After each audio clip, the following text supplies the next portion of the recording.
Alright, तो आज के वीडियो में हम कंप्लीटली कवर करने वाले हैं टीसीएस को।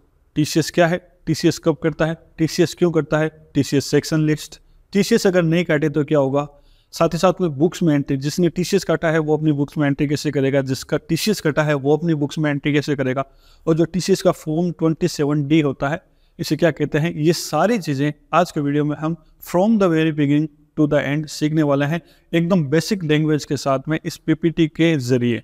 ये पीपीटी आप डाउनलोड भी कर सकते हैं, लिंक आपको वीडियो के डिस्क्रिप्शन में मिल जाएगी। वीडियो को शुरू करने से पहले रिक्वेस्ट करूंगा कि अगर आपने चैनल अभी तक सब्सक्राइब नहीं किया तो सबसे पहले सब्सक्राइब करें और साथ में बेल आइकन को भी जरूर टर्न ऑन करें।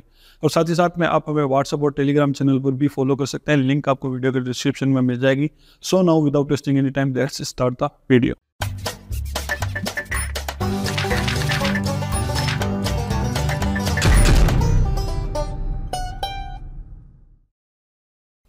ऑलराइट, एज ऑलवेज हम बिल्कुल बेसिक पॉइंट नंबर 1 से शुरू करेंगे। टीसीएस की फुल फॉर्म क्या होती है और इसकी साधारण परिभाषा क्या है। टीसीएस में टी का मतलब होता है टैक्स, सी का मतलब होता है कलेक्टेड और एस का मतलब होता है सोर्स, यानी टैक्स कलेक्टेड एट सोर्स। और ये टैक्स कलेक्ट करने का एक मेथड है, ठीक है, ये एक तरीका है टैक्स कलेक्ट करने का, और ये टीडीएस की तरह ही है, थोड़ा सा अपोजिट है। अब इसकी अगर साधारण परिभाषा हम समझे अपनी लैंग्वेज में, विशिष्ट प्रकार का माल मूल्य सीमा के उपरांत किसी माल को बेचने पर बेचने वाले व्यक्ति द्वारा खरीदने वाले व्यक्ति से जो अतिरिक्त टैक्स वसूला जाता है उसे टीसीएस कहते हैं। इसको अगर एक सिंपल एग्जांपल में अगर आपको बताऊं तो मान लीजिए कि मेरे पास में कोई एक व्यक्ति आता है, मेरे से 1000 रुपये का एक माल खरीदता है, तो मैं उससे 1000 रुपये ना लेकर के 1020 रुपये लेता हूं, तो ये जो ऊपर के 20 रुपये मैंने लिए हैं उसे टीसीएस कहते हैं। लेकिन यहाँ पर एक पॉइंट नोट करना है, विशिष्ट प्रकार का माल और मूल्य सीमा के उपरांत। तो ये जो विशिष्ट प्रकार का माल है और माल की मूल्य सीमा जो है वो निर्धारित है इनकम टैक्स के द्वारा, यानी हर प्रकार के माल पर आपका टीसीएस नहीं लगेगा, हर सेल पर नहीं लगेगा। इसकी एक लिमिट है, इसके सेक्शंस है और इसकी टीसीएस रेट है, उसी के आधार पर किसी का टीसीएस जो है वो कलेक्ट किया जाता है। ये हो गया हमारा पॉइंट नंबर 1। अब देखते हैं पॉइंट नंबर 2। ओके, तो पॉइंट नंबर 2 में हम देखेंगे टीसीएस लायबल गुड्स। जैसा कि मैंने कहा कि एक विशिष्ट प्रकार का माल और उसकी एक लिमिट के बाद में ही टीसीएस कलेक्ट किया जाता है। तो यहाँ पर मैंने 2 एग्जांपल दिए हैं क्योंकि ये ही मोस्ट कॉमन है, इसके अलावा भी और भी दूसरे गुड्स हैं जिस पर टीसीएस कलेक्ट किया जाता है।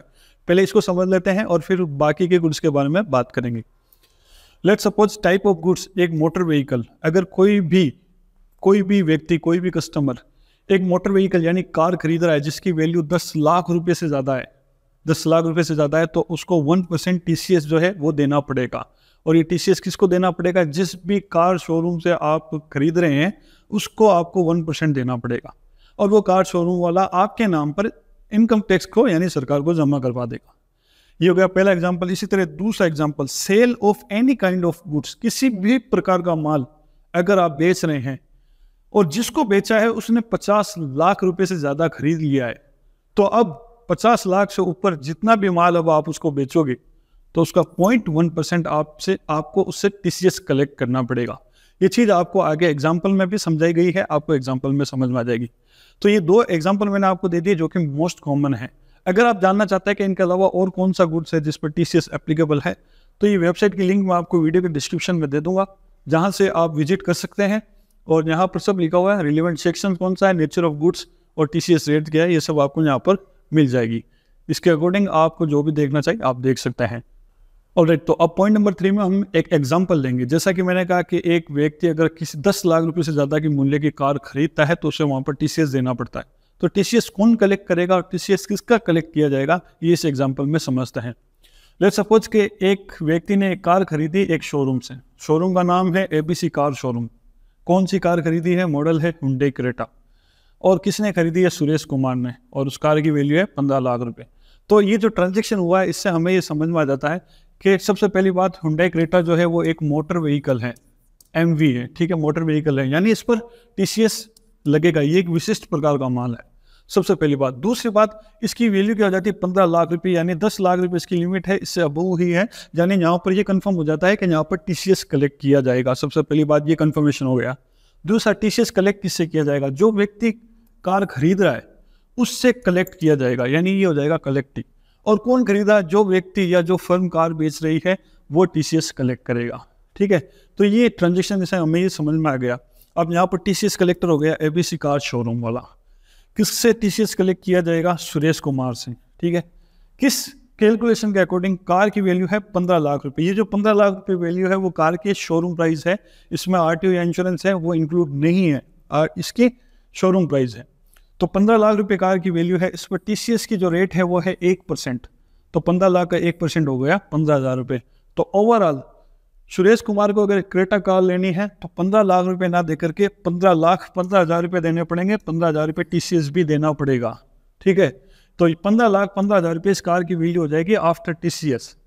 और एपीसी कार शोरूम ने जो 15,000 रुपये कलेक्ट किए हैं वो डिपॉजिट करवाने पड़ेंगे इनकम टैक्स को before 7th of every month, हर महीने की 7 तारीख से पहले पहले। यानी अप्रैल में अगर किसी का टीसीएस कलेक्ट किया तो 7 मई तक टीसीएस जमा करवाना पड़ेगा। मई में अगर टीसीएस कलेक्ट हुआ तो 7 जून से पहले पहले टीसीएस जमा करवाना पड़ेगा। तो ये हो गया हमारा एग्जाम्पल 1, जिसमें किस तरीके से आपको टीसीएस की कैलकुलेशन करनी है, टीसीएस कौन काटेगा, किसका कटेगा, ये सब मैंने आपको बता दिया। अब हम देखेंगे एग्जाम्पल 2। अगर किसी फर्म ने या किसी भी फर्म ने 50 लाख रुपए से ज़्यादा माल खरीद लिया या बेच लिया है, तो उसमें टीसीएस कौन कलेक्ट करेगा, किसका कलेक्ट करना है, कैसे कलेक्ट करना है, ये समझते हैं। तो यहाँ पर ये एक एग्जाम्पल दे रहा हूँ मैं, example 2। Sale of good above 50 lakh, 50 lakh रुपए से ज़्यादा अगर किसी व्यक्ति को सेल कर दी जाती है तो वहाँ पर भी हमें टीसीएस जो है वो कलेक्ट करना पड़ता है। कैसे? मान लीजिए कि एक होलसेलर है एबीसी एंटरप्राइजेज, जो कि माल बेचता है एक रिटेलर को XYZ एंटरप्राइजेज को। तो ये हो गया माल खरीदने वाला, ये माल बेचने वाला, ठीक है।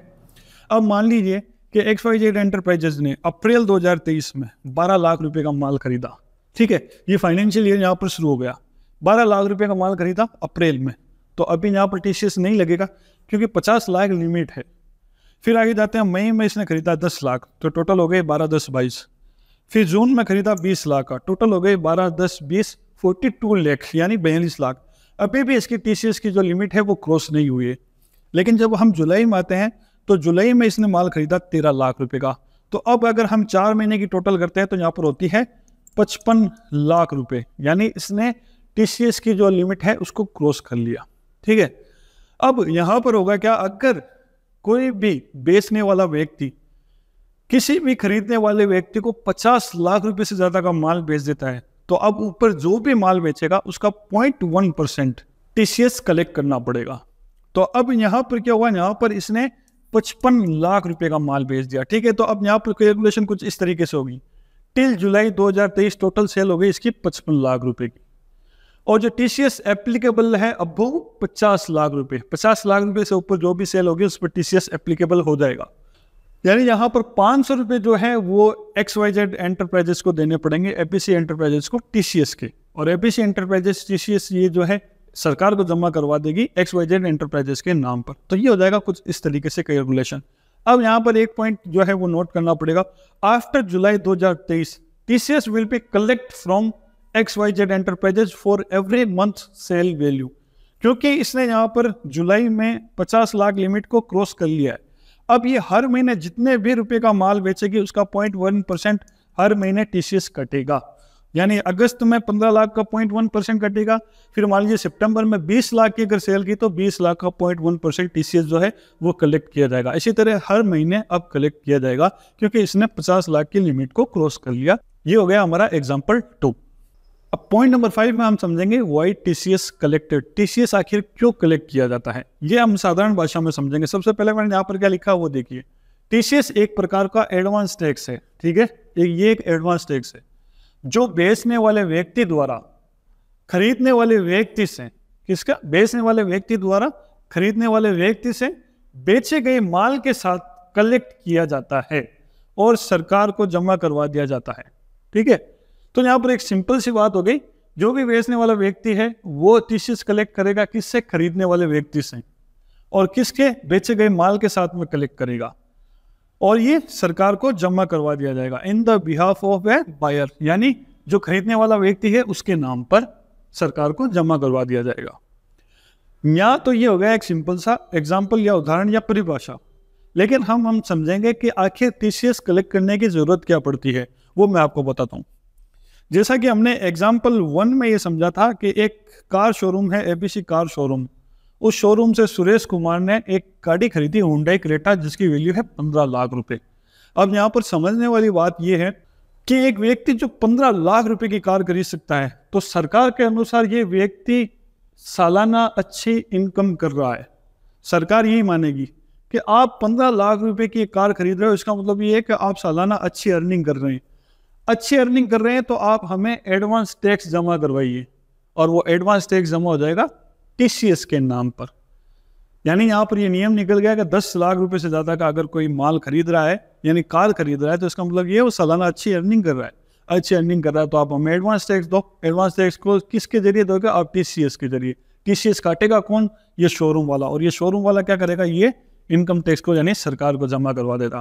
तो ओवरऑल आपका एडवांस टैक्स टीसीएस के नाम पर आपने जमा करवाया एबीसी कार शोरूम को, और एबीसी कार शोरूम ने इनकम टैक्स को यानी सरकार को जमा करवा दिया। आपका एडवांस टैक्स जमा हो गया। ये हो गया हमारा एग्जाम्पल 1। इसी तरह अब एग्जाम्पल 2 में एक कंपनी है एबीसी एंटरप्राइजेज, जो माल बेचती XYZ एंटरप्राइजेज को गुड सोल्ड। कितना? मान लीजिए साल में बेच दिया 55 लाख रुपए का। तो सरकार के अनुसार एक कंपनी जो 55 लाख रुपए का माल खरीद रही है सालाना, 5 महीने में ही 55 लाख का खरीद लिया, यानी ये करोड़ों रुपए का माल खरीद रही है। करोड़ों रुपए का माल खरीद रही है तो करोड़ों रुपए का माल बेच रही है, और करोड़ों रुपए का माल बेच रही है, इसका मतलब है अच्छी खासी अर्निंग कर रही है। तो सरकार के अनुसार ये कंपनी जो है XYZ एंटरप्राइजेज, ये भी अच्छी अर्निंग कर रही है। अच्छी अर्निंग कर रही है तो आप हमें एडवांस टैक्स जमा करवाओ, और एडवांस टैक्स जमा हो जाएगा टीसीएस के नाम पर। जमा कौन करेगा? वो करेगा एबीसी एंटरप्राइजेज, और एबीसी एंटरप्राइजेज आगे सरकार को डिपॉजिट करवा देगी। ये है टीसीएस कलेक्ट करने का सिस्टम, इसलिए टीसीएस कलेक्ट किया जाता है। Point number 5। पॉइंट नंबर 6 में हम देखेंगे what if TCS not collected. अगर किसी को टीसीएस कलेक्ट करना था और उसने नहीं किया तो क्या होगा? तो बहुत सिंपल सी बात है, नहीं किया तो जो भी बेचने वाली कंपनी है उसको जमा करवाना पड़ेगा 1% मंथली इंटरेस्ट के साथ में। जिसने भी बेचा है उसको टीसीएस कलेक्ट करना था, नहीं किया तो आप जमा करवाओ 1% इंटरेस्ट के साथ में। और अगर आपने टीसीएस का रिटर्न भी नहीं लगाया तो उसकी लेट रिटर्न लगाने की पेनल्टी भी देनी पड़ेगी। तो ओवरऑल जिसको टीसीएस कलेक्ट करना था, नहीं किया, तो जितना भी टीसीएस है एक तो वो जमा करवाना ही पड़ेगा, पहली बात। दूसरी बात 1% उस पर मंथली इंटरेस्ट भी देना पड़ेगा। दूसरी बात, रिटर्न अगर आपने नहीं लगाया तो उसको लेट सबमिट करने की पेनल्टी भी देनी पड़ेगी। तो ये होगा अगर कोई टीसीएस कलेक्ट नहीं करता है तो। पॉइंट नंबर 7 में हम देखेंगे इज टीसीएस रिफंडेबल। क्या टीसीएस रिफंडेबल है? तो डेफिनेटली टीसीएस रिफंडेबल है। यहाँ पर लिखा हो टीसीएस रिफंडेबल है अगर आपकी कुल सालाना नेट इनकम थ्रेशोल्ड लिमिट से ज़्यादा नहीं है तो। और थ्रेशोल्ड लिमिट क्या है? वो है 5 लाख रुपए। यानी अगर आपकी सालाना इनकम 5 लाख रुपए से ज़्यादा नहीं है तो आपको वो जो टीसीएस आपका कटा है वो रिफंड हो जाएगा।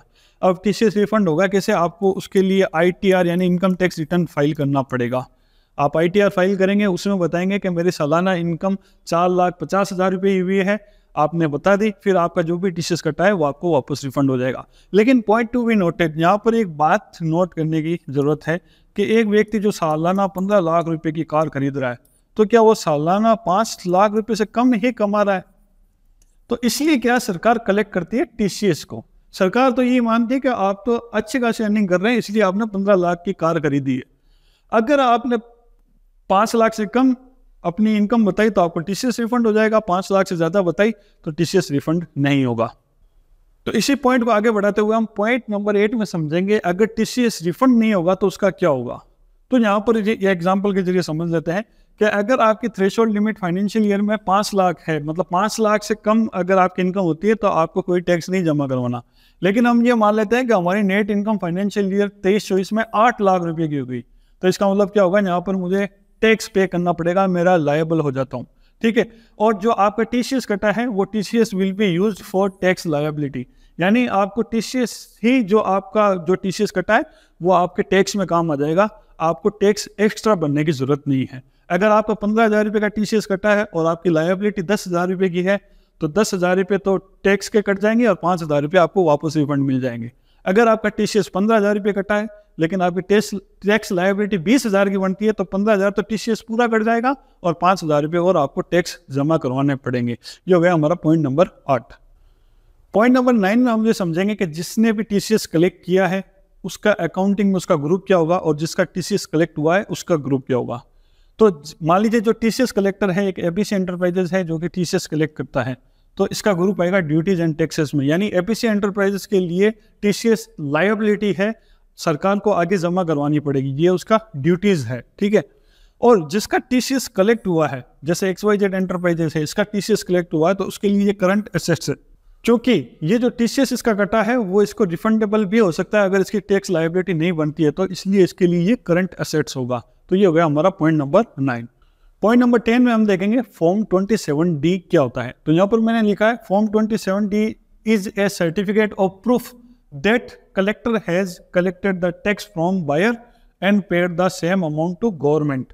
यानी 27D एक सर्टिफिकेट है जिसमें ये प्रूफ होता है कि जिसने भी टैक्स कलेक्ट किया था, जितना भी किया था, वो पूरा का पूरा अमाउंट सरकार को डिपॉजिट करवा दिया गया है। जब आप इनकम टैक्स में वो टैक्स जो है डिपॉजिट करवा देते हैं तो आपको यहाँ पर मिलता है फॉर्म 27D। और ये चाहे तो जो सेलर है, जो सेलर है जिसने माल बेचा है, वो बायर को दे सकता है एज ए प्रूफ कि भाई आपका जो भी टीसीएस कटा था वो हमने आगे सरकार को जमा करवा दिया है, अब हमारे पास में आपका कोई भी टीसीएस नहीं बचा है। तो ये हो गया पॉइंट नंबर 10। तो चलिए अब वीडियो को आगे बढ़ाते हैं। पॉइंट नंबर 11 में हम देखेंगे कि टीसीएस की बुक्स में एंट्री कैसे की जाती है। लेट्स सपोज कि अगर किसी ने 50 लाख रुपए से ऊपर किसी को माल बेच दिया है तो टीसीएस एप्लीकेबल हो जाता है। अब ये मान लेते हैं हम एबीसी एंटरप्राइजेज एक कंपनी है जिसने XYZ एंटरप्राइजेज को जून तक 50 लाख रुपए का माल बेच दिया। अब जुलाई में जो भी माल बेचा जाएगा उसमें टीसीएस जो है वो एप्लीकेबल होगा, यानी टीसीएस लगेगा, टीसीएस कलेक्ट करना पड़ेगा। सो एबीसी एंटरप्राइजेज एक अलग कंपनी है, XYZ एंटरप्राइजेज एक अलग कंपनी है। एबीसी एंटरप्राइजेज जब भी सेल की एंट्री करेगा तो सेल की एंट्री का सिस्टम थोड़ा सा चेंज हो जाएगा और उसकी बुक्स में एंट्री करने का तरीका थोड़ा सा बदल जाएगा। और XYZ एंटरप्राइजेज जब माल परचेज की एंट्री करेगा तो इसका भी थोड़ा सा परचेज की एंट्री करने का सिस्टम बदल जाएगा और अपने बुक्स में एक अलग तरीके से एंट्री करेगा। सो फर्स्ट ऑफ ऑल यहाँ पर आपको कंफ्यूज नहीं होना, ये एक कंपनी अलग है, ये अलग है। ये टीसीएस कलेक्ट कर रही है, इसलिए हम देखेंगे कि ये अपने बुक्स में एंट्री कैसे करेगी, और इसका टीसीएस कट रहा है इसलिए हम देखेंगे कि ये जब अपने बुक्स में एंट्री करेगा तो कैसे एंट्री करेगा। तो ये दोनों ही अलग कंपनी है, मैटर अलग है और इनको अलग अलग पॉइंट में समझेंगे। सबसे पहले हम एबीसी एंटरप्राइजेस की बुक्स में देखेंगे कि जब भी टीसीएस की एंट्री करेगा, किसी का टीसीएस कलेक्ट करेगा तो अपनी बुक्स में एंट्री क्या करेगा, किस तरीके से करेगा और क्या क्या चेंजेस होंगे। ऑलराइट, तो अभी आप देखेंगे हमने एबीसी एंटरप्राइजेस की बुक्स को ओपन किया हुआ है। अब ये जब भी XYZ एंटरप्राइजेस को माल बेचेगी तो माल बेचते समय टीसीएस कलेक्ट करना पड़ेगा। उसके लिए कुछ फीचर्स एक्टिवेट करने पड़ेंगे और सेल्स की एंट्री करने का तरीका थोड़ा सा बदलना पड़ेगा। तो कुछ बदलाव करने पड़ेंगे, वही मैं आपको स्टेप बाय स्टेप आपको बताने वाला हूँ। सबसे पहला चेंजेज होगा, आपको एक फीचर्स एक्टिवेट करना पड़ेगा टीसीएस का, जिसके लिए कीबोर्ड में F11 प्रेस करेंगे। यहाँ पर आपको एक ऑप्शन मिल जाएगा टीसीएस का, ये नो है, अभी आपको इसको Y प्रेस करके एंटर करना है। फिर आपको यहाँ पर कंपनी के 10 नंबर डालने हैं, जो मैं डाल देता हूँ, एंटर करूँगा। यहाँ पर भी कंपनी के 10 नंबर आएंगे, एबीसी एंटरप्राइजेस के जो भी 10 नंबर हैं वो डालने हैं। एंटर करेंगे, यहाँ पर हमारी कंपनी आ जाएगा, एंटर करेंगे और जो भी आपका ब्रांच या डिवीजन है वो यहाँ पर आपको डाल देना है, एंटर करेंगे। ये एक ऑप्शन है रिस्पॉन्सिबल पर्सन, अगर आप सेट करना चाहते हैं इसके लिए आपको वही प्रेस करना है और उस रिस्पॉन्सिबल पर्सन की डिटेल आप यहाँ पर डाल सकते हैं, जो भी टीसीएस कलेक्ट कर रहा है और जो भी टीसीएस का रिटर्न लगाएगा उसकी डिटेल आप यहाँ पर डाल सकते हैं। तो एक बार मैं इसको स्किप कर रहा हूँ, यहाँ पर नो कर दूंगा, इसको भी नो करूँगा और इस फीचर्स को यहीं पर सेव कर दूंगा Ctrl+A। तो ये हमारा टीसीएस का फीचर्स एक्टिवेट हो गया। अब हम एंट्री करने के लिए वाउचर्स में जाएंगे, तो वाउचर्स में आ गए। फिर अभी यहाँ पर पेमेंट का वाउचर ओपन है, हम यहाँ पर सेल्स का वाउचर ओपन करेंगे, जिसके लिए F8 प्रेस करेंगे तो हमारा सेल्स का जो वाउचर है वो ओपन हो जाएगा। तो जैसा कि मैंने कहा, सेल्स की एंट्री करने का तरीका थोड़ा सा बदल जाएगा। अब स्टेप बाय स्टेप आपको देखते रहना है। तो मान लीजिए कि XYZ एंटरप्राइजेस को माल मुझे बेचना है 1 जुलाई को, तो F2 प्रेस करके 1 जुलाई 2023 डेट कर दूंगा, एंटर। आफ्टर दैट यहाँ पर आपको पार्टी अकाउंट नेम में उस पार्टी का नाम लेना है जिसको भी आपने माल बेचना है। तो यहाँ पर मैं टाइप कर दूंगा XYZ एंटरप्राइजेज एंड एंटर। आगे बढ़ने से पहले ये जो XYZ एंटरप्राइजेज है, अब इसका टीसीएस एप्लीकेबल हो चुका है क्योंकि इसको हमने 50 लाख से ज़्यादा माल बेच दिया है। तो इसके लिए हम क्या करेंगे, इस लेज़र को एडिट करेंगे, Ctrl एंटर प्रेस करेंगे। कुछ भी चेंजेस नहीं करना है आपको, सीधा यहाँ पर एक ऑप्शन मिलेगा इज टीसीएस एप्लीकेबल, जो कि अभी नो है, इसको हम यस करेंगे, वही प्रेस करके एंटर करेंगे। फिर यहाँ पर लिस्ट में से कंपनी रेजिडेंट जो लिखा हुआ है कलेक्टिव टाइप, ये सेलेक्ट करके एंटर कर देंगे। फिर इसका जो भी एड्रेस वगैरह आपको डाला हुआ है वो एज इट इज़ रखना है। सीधा एक ऑप्शन में आना है पेन नंबर, पेन नंबर डालना कंपलसरी है, आपको इसका पेन नंबर डालना पड़ेगा। तो मैं यहाँ पर डाल देता हूँ। पेन नंबर डालने के बाद में आपको अगला जो ऑप्शन मिलेगा प्रोवाइड पेन डिटेल, जो कि अभी नो है, इसको यस करना पड़ेगा, जिसके लिए आप वाई प्रेस करके एंटर करेंगे। पेन इफेक्टिव डेट जो है वो यहाँ पर आ जाएगी और नेम एज पर पेन आपको यहाँ पर लिख देना है, एंटर कर देना है। फिर इसको यहीं पे सेव कर देंगे कंट्रोल ए, तो हमारा लेज़र एडिटेड हो गया। आगे बढ़ेंगे इसी सेल्स की एंट्री में कंट्रोल ए प्रेस करके अब हमारा सेल्स का लेज़र हमें सेलेक्ट करना है। तो सेल्स का लेज़र है हमारा सेल्स जीएसटी। अगेन आगे बढ़े उससे पहले जो हमारा सेल्स जीएसटी लेज़र है उसको भी एडिट करना है, जिसके लिए कंट्रोल एंटर प्रेस करेंगे। फिर यहाँ पर आपको डायरेक्टली एक ऑप्शन मिलेगा set alter other statutory detail. तो ये मेरा टेलीप्राइम 4.0 है, इसलिए आपका यहाँ पर कुछ इस तरीके का ऑप्शन आ रहा है। आपका अगर इससे नीचे का कोई टेलीप्राइम का वर्जन है तो यहाँ पर आपको टीसीएस का ऑप्शन मिलेगा, जिसको आपको यस करना है। यहाँ पर मैं वाई प्रेस करके एंटर करूँगा। फिर यहाँ पर ऑप्शन आएगा इज टीसीएस एप्लीकेबल, इसके लिए हम यहाँ पर एप्लीकेबल को सिलेक्ट करके एंटर करेंगे। फिर नेचर ऑफ गुड्स जो है वो यहाँ पर बना हुआ नहीं है, हमें बनाना पड़ेगा, क्रिएट पे जाकर के एंटर करेंगे। और यहाँ पर नेचर ऑफ गुड्स का नाम हम रख देंगे सेल्स एक्सीडिंग अबव 50 लाख, ये हम नाम रख देंगे। एंटर करेंगे, सेक्शन हमारा आ जाएगा 206C। तो यहाँ पर सेक्शन हम डाल देंगे, फिर एंटर करेंगे। पेमेंट कोड हमें कुछ भी नहीं रखना, और जो रेट है विथ पेन, जिसका भी पेन दिया हुआ 0.10% और जिसका पेन नंबर नहीं है उसके 5% टीसीएस कलेक्ट होगा एज ए पेनल्टी मान लीजिए। तो यहाँ पर ये इसलिए ये ज़रूरी है कि आपको पार्टी लेज़र में पेन नंबर डालना ज़रूरी है। पेन नंबर डालेंगे तो आपका टीसीएस 0.10 कलेक्ट होगा, अगर पेन नंबर नहीं डाले होंगे तो 5% कलेक्ट होगा। तो इसको हम यहीं पे कर देंगे सेव कंट्रोल ए, और इसको भी हम कर देंगे सेव कंट्रोल ए। अब आइटम हमें सेलेक्ट करना है, तो मान लीजिए यहाँ पर मैं ओपीसी 53 ग्रेड है, इस आइटम को मैं सेलेक्ट कर लेता हूँ और ये मैं इसको बेच रहा हूँ 700 क्वान्टिटी। 700 टाइप करके एंटर करूँगा, जो भी इसकी रेट है रेट डाल दूँगा। फिर उसके बाद मैं SGST लगा दूंगा और CGST लगा दूंगा। अब अभी तक मैं जो इसकी एंट्री कर रहा था वो मेरा तरीका यही था, TCS में नहीं लगा रहा था। अब TCS लगाऊंगा सेल्स में, क्योंकि इसको मैंने 50 लाख से ज़्यादा माल बेच दिया है इसलिए। तो यहाँ पर आपको एक लेज़र बनाना पड़ेगा, Alt+C प्रेस करेंगे और लेज़र का नाम रख देंगे TCS लेज़र का नाम हो जाएगा, एंटर करेंगे और इसका जो ग्रुप आएगा ड्यूटीज एंड टैक्सेस में चला जाएगा और यहाँ पर TCS आ जाएगा। और यहाँ पर जो हमने नेचर ऑफ गुड बनाया है सेल्स एक्सीडिंग अबव 50 लाख, उसको सिलेक्ट करके एंटर कर देंगे और इसको कर देंगे सेव कंट्रोल ए। जैसे ही सेव करूँगा तो आप देखेंगे ऑटोमेटिकली मेरा यहाँ पर 2,16,013 का 0.1% कैलकुलेट हो जाएगा, जो कि है 216। और अब मैं आपको जो राउंड ऑफ लगाना है, राउंड ऑफ लगा करके ये हमारा बिल हो जाएगा 2,76,713 रुपये का, और इसको हम यहीं पे कर देंगे सेव कंट्रोल ए। तो ये हमारी एंट्री है जो आप देखेंगे कुछ इस तरीके से हो जाएगी। हमने ABC एंटरप्राइजेज ने XYZ एंटरप्राइजेज को माल बेच दिया, जिसमें अब की बार सेल्स में हमने TCS लगा दिया। लगाने का जो भी तरीका था वो मैंने आपको बता दिया। अब ABC एंटरप्राइजेज ने XYZ एंटरप्राइजेज को माल भेज दिया, तो इस तरीके से ABC एंटरप्राइजेज अपनी बुक्स में एंट्री कर लेगा अगर वो किसी का TCS कलेक्ट करता है तो। अब इसी बिल की एंट्री XYZ एंटरप्राइजेज अपनी बुक्स में कैसे करेगा, यहाँ पर उसका TCS जो है वो कलेक्ट हुआ, यानी TCS जो है कटा है। तो अब हम देखेंगे XYZ एंटरप्राइजेज अपने बुक्स में इस बिल की एंट्री कैसे करेगा, जिसके लिए हम यहाँ पर इसका PDF जो है वो जो प्रीव्यू जो है वो जनरेट कर लेता हूँ। तो ये बिल की एंट्री मान लीजिए XYZ एंटरप्राइजेज को अपनी बुक में करनी है, तो कैसे करेगा चलिए बताता हूँ। ऑलराइट, तो अभी आप देख सकते हैं हम XYZ एंटरप्राइजेज की बुक्स में आ गए हैं और अब हमें जो मान लीजिए XYZ एंटरप्राइजेज के पास में ये वाला बिल आया है और इस बिल की एंट्री हमें करनी है जिसमें TCS भी लगा हुआ है। तो वो अपनी बुक्स में एंट्री कैसे करेगा, इसमें यहाँ पर कोई भी फीचर्स जो है वो चेंज करने की ज़रूरत नहीं है। आपको सीधा एज यूजुअल जैसे भी आप एंट्री करते हैं वैसे ही करनी है। आपको सीधा जाना है वाउचर्स में। तो XYZ एंटरप्राइजेज के लिए वो परचेज है, तो परचेज के लिए हम F9 प्रेस करेंगे या परचेज जो है उस पर क्लिक कर देंगे। आफ्टर दैट जो सप्लायर इनवॉइस नंबर है वो डालेंगे, तो हमारा जो सप्लायर इनवॉइस नंबर है वो है 73 और डेट है 1 जुलाई। तो F2 एक साथ सप्लायर इनवॉइस नंबर 73, डेट आ जाएगी 1 जुलाई। और हमने किससे परचेज किया है, ABC एंटरप्राइजेज से। तो यहाँ पर हम टाइप करेंगे ABC एंटरप्राइजेज एंड एंटर। तो यहाँ पर हमें लेज़र में कुछ भी चेंज करने की ज़रूरत नहीं है, सीधा हम सेव करते चलेंगे और परचेज का लेज़र सेलेक्ट करेंगे, परचेज GST, और जो हमारा आइटम है OPC 53 ग्रेड उसको सेलेक्ट करेंगे। 700 क्वांटिटी है उसको सेलेक्ट करके एंटर करेंगे और इसकी रेट क्या है, रेट हम डालेंगे, रेट है इसकी 308.59, तो 308.59 डाल करके एंटर करेंगे, एंटर एंड एंटर। फिर इसका जो SGST है SGST और CGST लगाएंगे। अब हमें यहाँ पर TCS डालना है, तो TCS भी हमारा कटा है।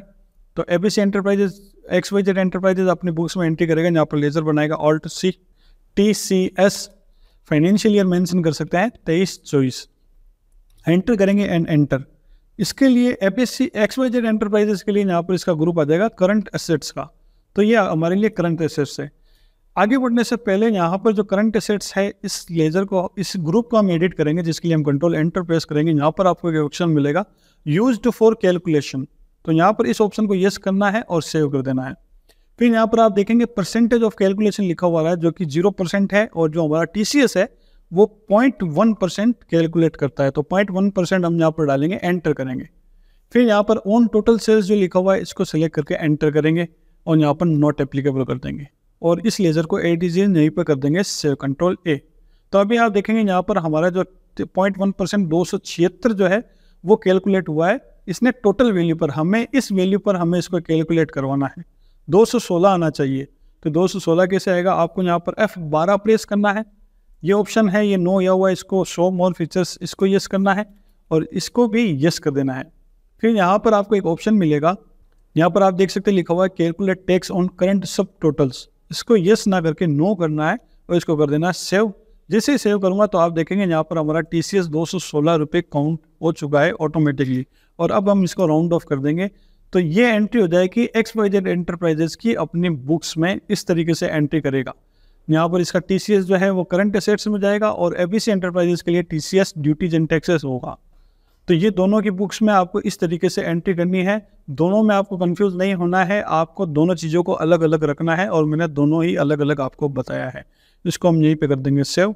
तो ये एंट्री है, कुछ इस तरीके से आप एंट्री कर सकते हैं। उम्मीद करता हूँ कि आप सभी को अच्छे से समझ में आ गया होगा कि किस तरीके से बुक्स में एंट्री करनी है ABC एंटरप्राइजेस के और XYZ एंटरप्राइजेस के। वीडियो अगर आपको पसंद आए तो लाइक करें, कमेंट करें, शेयर करें और सब्सक्राइब करना बिल्कुल भी ना भूलें। जल्दी मिलेंगे अगले वीडियो में, तब तक के लिए take care and happy learning.